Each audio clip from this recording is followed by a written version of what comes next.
Ahmed Al-Majeed is trapped here, living in terrible, inhumane conditions at Moria refugee camp. There are over 6,000 people at the camp right now. The residents of Lesbos are outraged. The authorities remain silent. Filming is strictly forbidden, but with a hidden camera we accompany Ahmed Al-Majeed into one of the most dangerous refugee camps in Europe.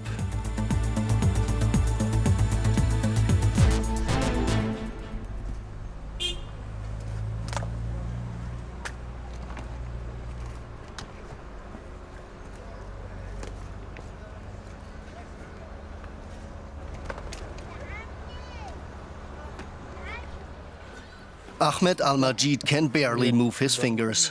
It's the morning after another cold night on the Greek island of Lesbos. Ahmed and his friends ran out of firewood long ago. Now they'll use what's left of this cardboard box to heat today's first cup of tea. Yes, that's good. Ahmed is originally from Iraq. Now he's stuck in this makeshift camp. Outside, the temperatures drop to 4 degrees Celsius. They don't have a heater. They hardly have anything.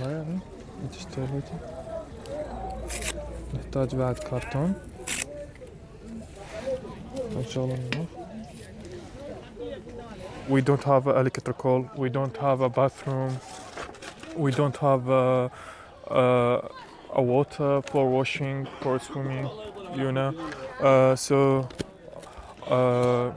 We have many refugees sick, but we don't have a medicine here just for emergency. You know, it's so difficult. We face a terrible situations here. Next door is Moria's official refugee camp. It looks like a high-security prison, built to keep refugees on the island until their asylum applications have been processed.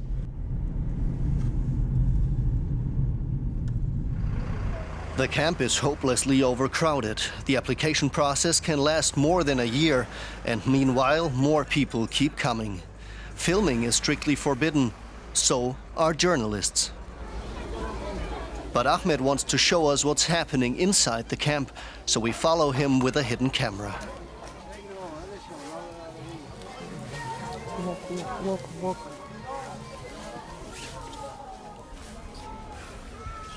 The air is filled with the stench of smoke, garbage, and feces. The United Nations High Commissioner for Refugees, or UNHCR, recently said that Moria was dangerous for women and children. But they are the ones who must stay here among the garbage, dirt, and appalling sanitary conditions. And if their asylum application is denied, the appeal can stretch on for months. Problem with Moria, they don't give document for people to leave this place. You don't have good food, don't have security, water, no good electricity. See, for example, now we don't have electricity. Many refugees suffer from diarrhea, probably due to bad food. No good food. No good food. 20 times. Go to toilet. 20 times toilet. 20 times. Yes, day night. No good Diarrhea. food. No good food. No good food. No good food. 20 times. 20 times in a day. Toilet. Ahmed is afraid that he'll be caught filming. He's nervous and wants to leave as soon as possible.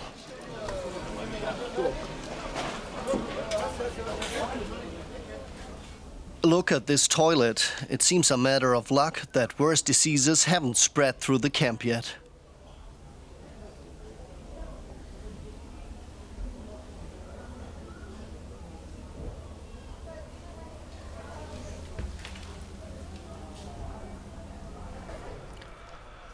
Ahmed Al-Majeed is actually glad that there's no room for him at the official refugee camp. Conditions there leave him utterly speechless. He had not imagined that Europe would be anything like this. I left my country to Europe because they say about Europe it's peace, to get peace in Europe. So I showed you, yeah, that's all. So there's no service, there's no good treatment. So I'm shocking. Yeah. Many refugees have taken matters into their own hands to stay warm. Now that it's getting colder, they simply light old olive trees on fire.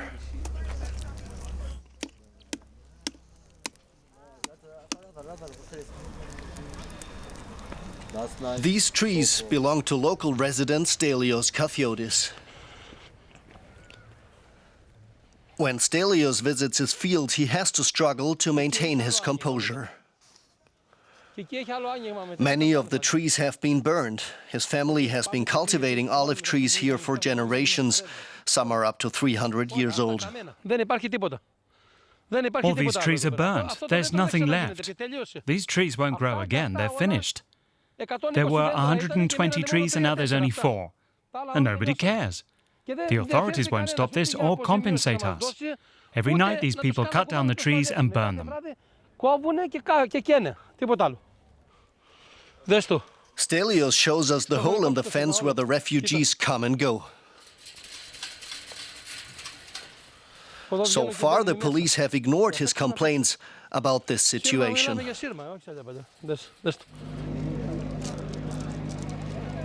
Now, an aid organization is handing out food for refugees who live outside the official camp.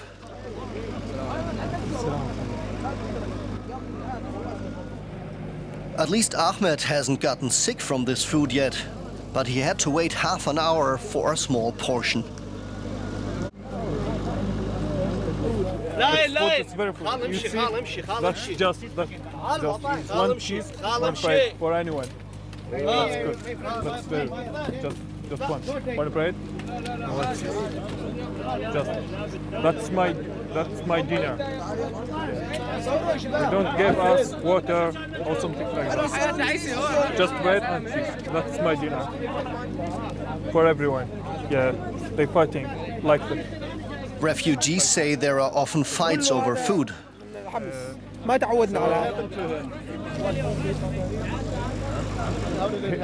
He wants more food, more plate, more water, but they don't give him one more again.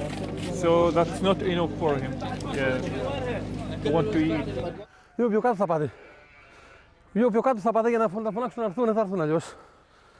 In addition to his olive trees, Stelios Kathiotis also has several hundred sheep.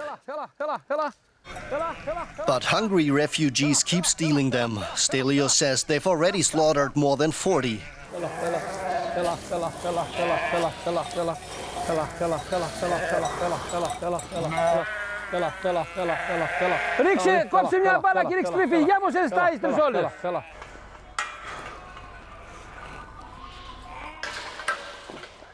Last time, they even left evidence behind. A backpack from the UNHCR and a knife. Stelios has held on to these items like trophies. Okay. It's clear proof that refugees were here. Stelios has his own theory about why they kill his sheep. They're not stealing because they're hungry. They kill the animals and sell them to the migrants. 1 or 2 people can't eat 7 or 10 sheep. We found out that they sell them to the migrants. I've seen people in the fields grilling the meat over campfires.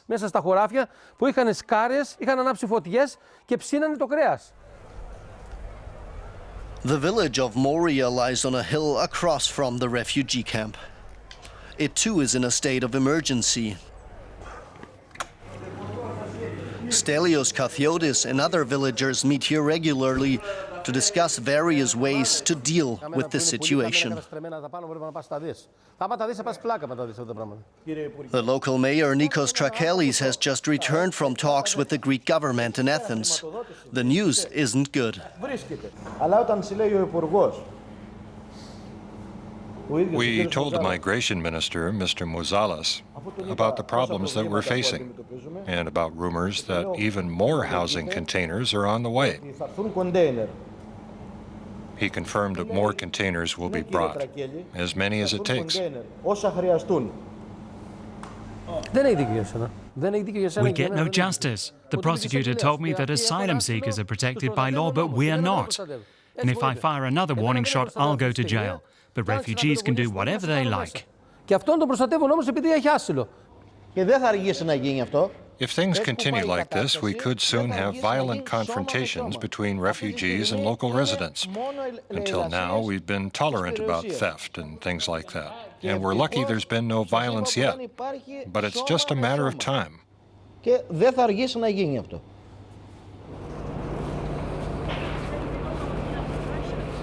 Ahmed Al-Majeed was trying to escape violence.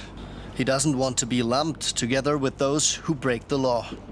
He wants to leave this island, but for now that's just a dream. Ahmed is not allowed to board the ferry to Athens.